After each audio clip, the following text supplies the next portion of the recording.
the residential air source heat pump deployment at scale and UK electricity substations limits during critical cool events. And it's presented by Rundong, Liao. Yep. Floor yours. Okay. Hello everyone. My name is Rundong. I'm come from University of Southampton. Today I'm glad to share this work about the deployment of heat pump in the UK. And first, we should know that the UK aims to use heat pump to support the decarbonization of the building heating sector. But that would pose serious challenges to the current power system. We can imagine that, especially on cold winter nights, there will be no solar, there will be no wind, so the renewable generation is very low.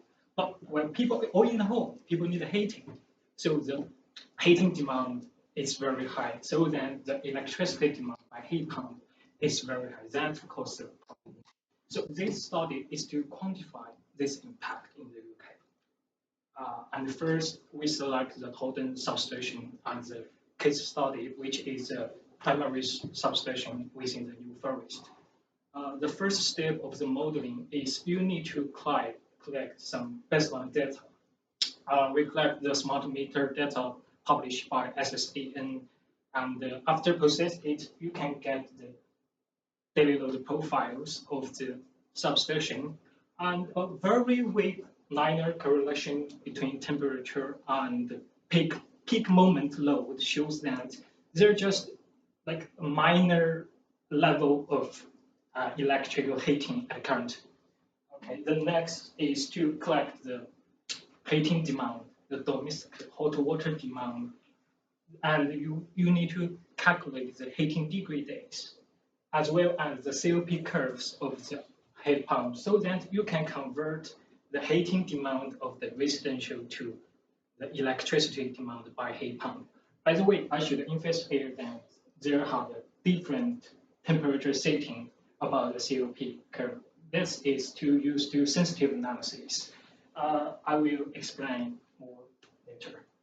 Okay, in the scenario developing, it is very interesting that we developed two operation model of the heat pump. The first one is for people's regular doing, and the set point for the hour is what the residential usually do.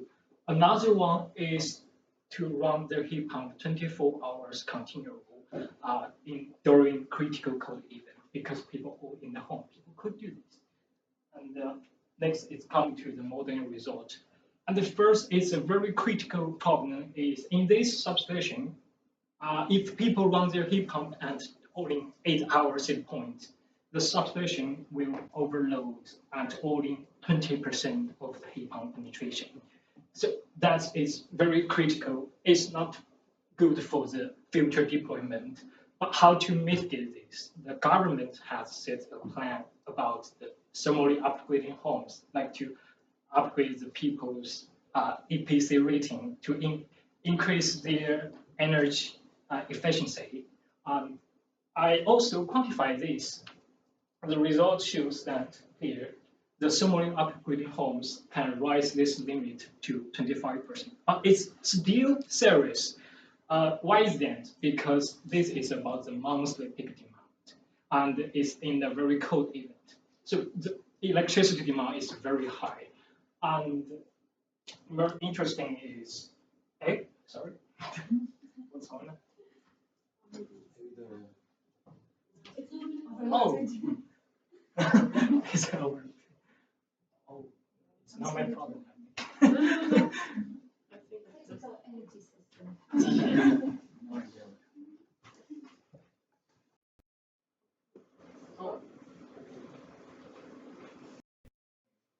We run the heat pump and continual 24 hours, it will significantly increase the heat pump penetration of the compared to the original. It increased to 60% of just this substation, as well as thermally upgrade homes can further increase this limit to 70%. So that this result also highlights the heat pump, the importance of heat pump demand side management, because we can use demand side management approach to control people let them keep running heat pump at 24 hours. So the sensitive analysis is what I mentioned before. It's running a heat pump at different temperature because in the initial modeling this by the 35 degree of the heat pump. This is a low temperature heat pump, but because it has high COP curves. But in reality, people wouldn't do this, install this heat pump because the low temperature heat pump need a large area radiators. But people maybe, and first they don't want to share their space, and second maybe they don't have enough money. So this is the sensitive analysis. The sensitive analysis results reveal that if we use the high temperature heat pump, it will aggravate the risk of the overload. Finally, the conclusion is if we run people's heat pump at set point 8 hour, the overloading risk of the substation will just come in the short-term deployment level in the future. But we can use demand-side management approach to keep people running the heat pump at 24 hours. That will increase the deployment level of the heat pump.